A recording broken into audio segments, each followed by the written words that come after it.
Last year you were a big hit at this festival, weren't you? I think so, yeah. It went really well. You're back doing a long show, right? Sold out as far as I can tell. And has this been a good year between last year's festival and this year's? You shot to stardom? Yeah, it's been a great year. It's been phenomenal. But it's also been, to me, I mean, a continuation. I'm not changing anything. I'm doing the same stuff. It's an oddity that suddenly people are like, hey, that's really cool. And yeah, well, where were you 10 years ago, you know? But that's cool. You know, it's all happening at the right time, and it's a big coup to come back and do the one-man show. Because my stuff, I think, requires a longer time than 15 minutes. Yeah. Well, we'll illustrate that by showing a 30-second snatch of it to... Great. Give him a no, but you're right, because once you've established... He'll do everything but the punchline. Now, see, in a longer set, he has a punchline, and it's a laugh. But right now, that's him smoking and looking unhealthy. Getting close. Is there any similarity in your attitudes and stuff to the writings of somebody like P.J. O'Rourke? Do you respect him? You're curling your lip a bit there. No, he's funny. I'm not into political commentary at all. Yeah. So in that regard, no, because I don't believe giving these people any credence whatsoever, because it's all undeserved. Yeah. Are we not people, individuals, and who is our leader? There is no leader. Shut up. Let's move on to another realm, and that's where I come from. And it seems rather anarchistic or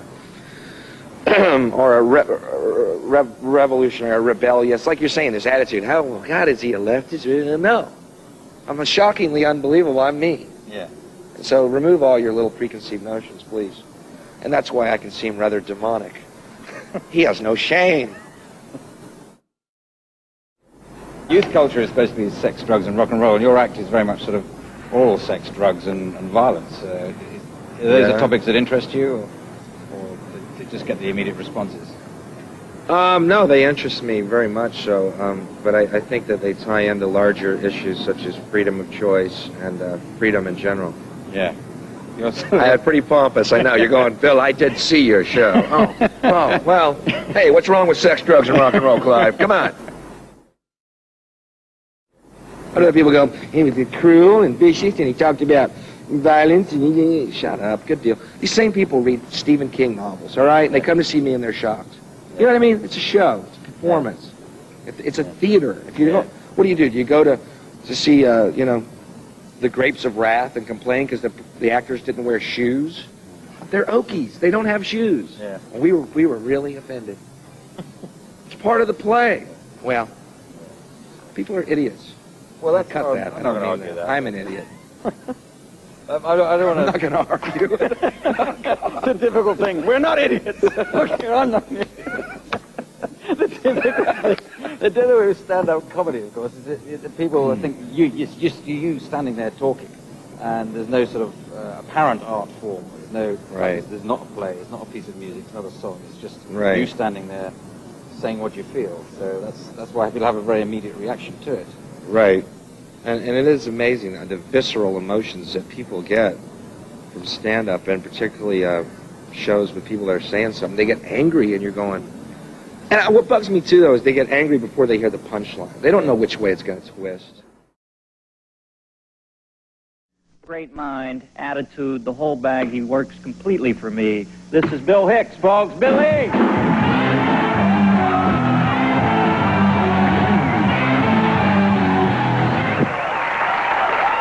Thank you.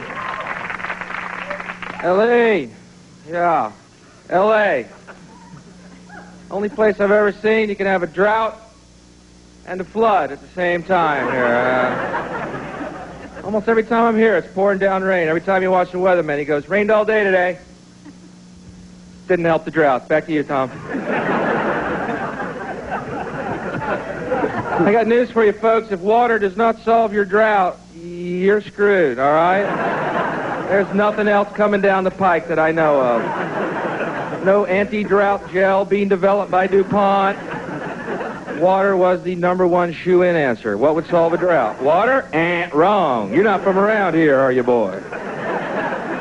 Water don't solve no L.A. drought, boy. Unless it's Evian. Another weird one. I travel a lot. Let me get this straight. They don't allow smoking on airplanes, right? But they allow children. I'm a smoker, so I'm trying to quit flying. And, going to fly stop. And, so get this, man. I'm on a flight from New York to L.A., right? 5-hour flight. I get on the plane, I luck out. Every seat next to me empty. Cool, I'm going to bed. No shame, every armrest goes up. Pillows, blankets, forget about it. Which I love doing, because all the business guys look at you in horror, you know. One guy actually said, "Is that allowed?" I said, "No, I bought every seat." I love taking $6,000 naps. Put a little sign on my head, say, "Please do not wake me for lunch, because the stewardess will wake you up to see if you want to eat," which is bizarre to me. You know, "Sir, do you want to eat?" "Yeah, I was dreaming about your food." Can you see me tossing and sweating and moaning? Anyway, I'm asleep, right? And I feel this tapping on my head, and I look up, and there's this little kid loose on the plane. And he's just tapping me on the head. And I look across at the mom, and she's just smiling. And this guy next to the mom goes, "Oh, they're so cute when they're that small." And the little kid's like loose, and he runs over to the emergency exit and starts flipping the handle. The guy next to the mom starts to get up, and I go, "Wait a minute."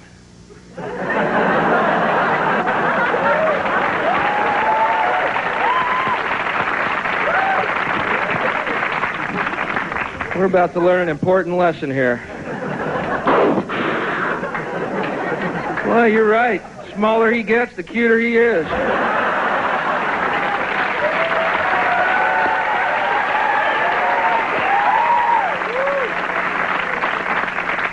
Don't get me wrong. I love stewardesses. So, thanks for coming out, I guess. Yeah, it's good to see people. You know, the news, man, is so horrifying. You get the impression you just walk out your door, you're immediately going to be raped by some crack-addicted, AIDS-infected pit bull or something. Some horrible CNN story, you know. "Honey, I'm going to check the mail." What do you say we stay inside tonight, baby? Let the Domino's guy deal with that thing out there. Yeah, Domino's, could you send another car over, please? I know that's your third one. That last guy almost made it. And pretty soon we're all going to be locked in our homes, no one on the streets but Domino's guys in armored Chevettes with turrets, launching pizzas through the mail slots of our front doors. "Here comes lunch, kids. Duck."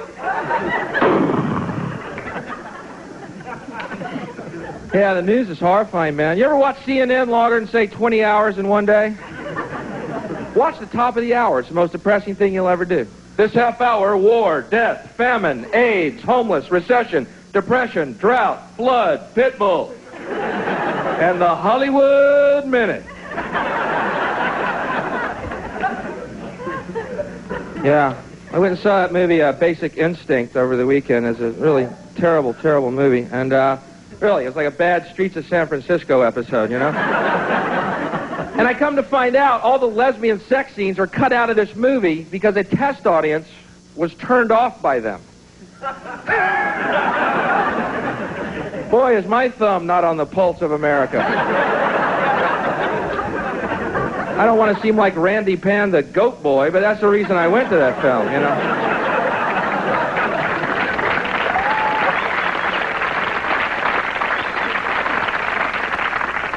I guarantee you, if I had been in that test audience, the only one out front protesting right now would be Michael Douglas, demanding his part be put back in. I swear I was in that movie. I swear I was. Yeah, I'm sick of these test audiences. I'm sick of polls on CNN. Because one thing, I've never been polled. Out of all the polls they've taken, I've never been polled. By round of applause, how many people here have never been polled?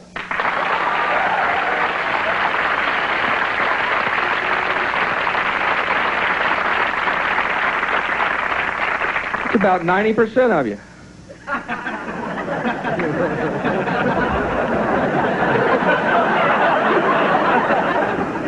So that whole the whole capital punishment thing just went down. Pretty frightening, you know.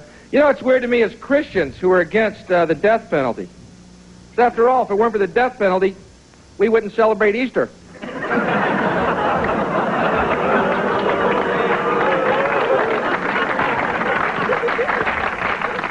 Well, you know, you got to admit, people's beliefs are weird. You know, a lot of Christians wear crosses around their necks. Do you think when Jesus comes back, he wants to see a cross? man. Kind of like going up to Jackie Onassis with a rifle pendant on. Thank you very much.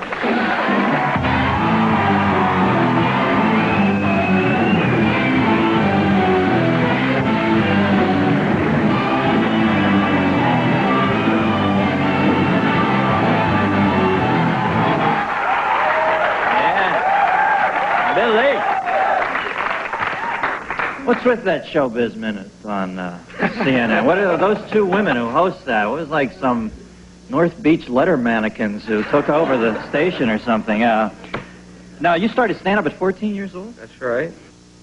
Used to sneak out of my room, went upstairs, do homework. I'm out the drain pipe.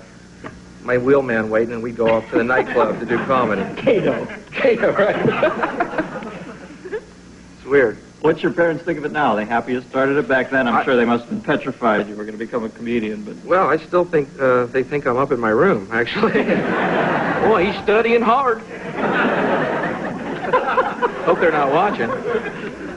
You're living out here now. I can't imagine that, because you, to me, you're like the Waylon Jennings of comedy, the Texas outlaw. How the hell are you adjusting to L.A.? Do you like it? It's okay. You know, I'm not in this whole self-esteem movement's a little squishy for me. You know. Yeah. Are you in touch with your inner child? You know. Yeah. I found a picture of him on a milk carton. All right, go away. You know what? You know what you should do is get in touch with your outer adult. How about that? I think that would help a lot. All right. Where are you going to? What you got coming up? Can I plug something for you? Cause you're... Yeah, okay. I'm going to London and on Sunday for a month.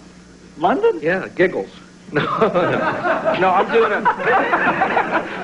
I'm going over to the UK for a month right now. So. Yeah? Leary's big over there, isn't he? Yeah. Dennis Leary? Oh, yeah, it's weird. Their comedy scene's like where ours was 5 years ago. Oh, so sorry, Dennis. Oh, there's a cold shot. All right. Bill Hicks, we'll be back with the Holy Ghost.